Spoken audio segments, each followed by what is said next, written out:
Hello, and welcome, and thank you for joining us again on Making It Metan, while we continue on the restoration and refit of a 1973 Seacraft 23 Center Console known as JB.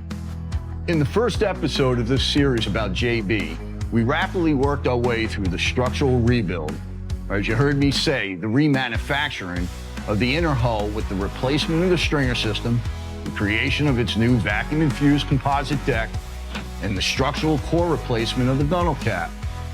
To really catch up in detail, visit our YouTube channel for not only last week's episode, all the episodes of Making It Metan, and follow us on Instagram to stay current with our ongoing projects now here at the shop. In this week's episode, we're going to continue our time travel between 2004, when we first restored JB, and 2 years ago's storm, when we repaired and did a refit on JB. For now, let's go back to 2004 and continue along with the original restoration process. He's prepping this to get one final coat on it. All our structural repairs have been completed. We have our new stringer system. We have our aluminum grid system. Joe will come in, put in one more final coat. We'll coat this, get it ready for our engine installation. Now that we had the structural work done to both the hull and the gunnel cap, we needed to get the fiberglass work completed to the outside surfaces of the hull and the gunnel cap.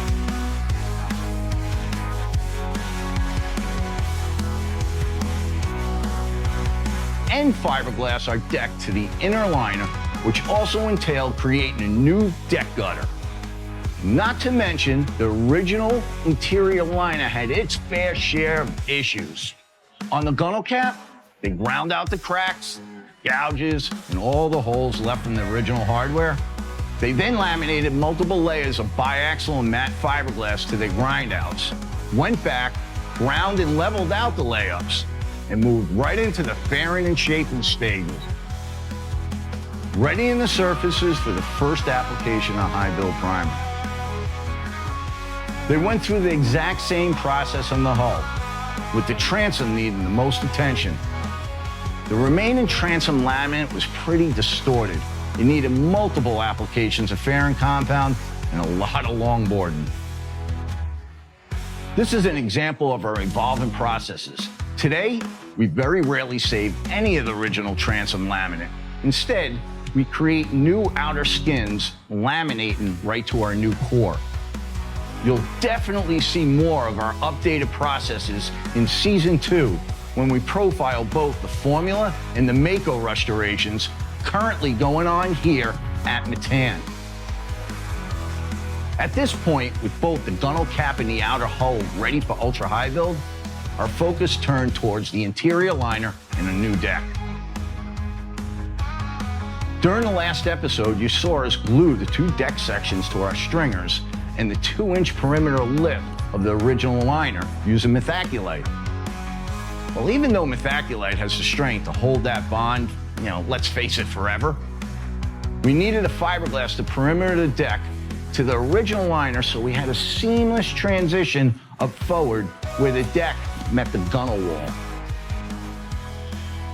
However, most of that perimeter involved a detail that was extremely important for the function of removing water from the deck. And that is the gutter that runs most of the length of the deck.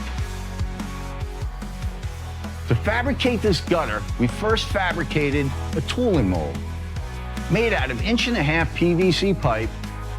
And what else is a perfect 1.5"? Yup, you guessed it, a 2x4.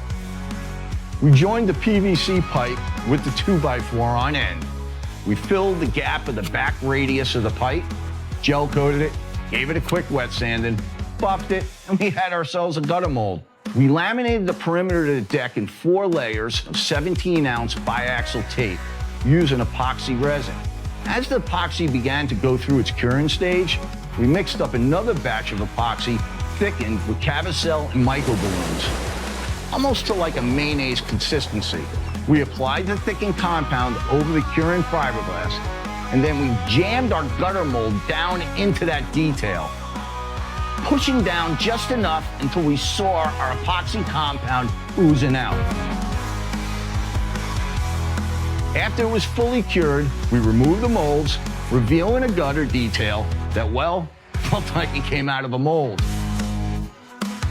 Now that we're done with the gutter, we completed the rest of the fiberglass work and fairing to the liner in the deck. So it too was all set for high build primer. And we'll get into that when we return, so stay tuned. If you like this segment, click right here. If you like this segment and you want to watch the whole episode, click right here.